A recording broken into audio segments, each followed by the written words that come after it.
Agad na kumilos ang Quezon City Police District o QCPD matapos matagpuan ang 7 lumang mortar shells sa isang junk shop sa Barangay Bagong Buhay Project 4 sa Quezon City nito ay 12 ng Hulyo taong 2026. Ayon sa pulisya, nadiskubre ng may-ari ng junk shop ang mga pampasabog habang nagbababa ng mga scrap metal na galing sa kanilang branch sa Antipolo City.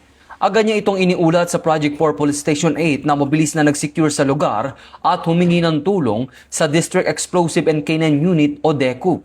Kinumpirma ng DECU na ang mga na-recover ay 7 60mm high explosive mortar rounds.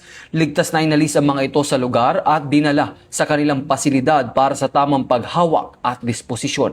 Wala namang naiulat na nasaktan o naitalang anumang insidente sa isinagawang operasyon. Ayon kay QCPD District Director, Police Brigadier General Randy Glenn Silvio, mahalagang agad na iulat sa pulisya ang mga kahinahinalang bagay upang maiwasan ang anumang panganib at mapanatiling ligtas ang komunidad. Mula dito sa Campo Crame, ako si Patrolman Edwin Baris, nagbabalita para sa Police News Network. Alagad ng batas, tagataguyod ng Balitang Pulis.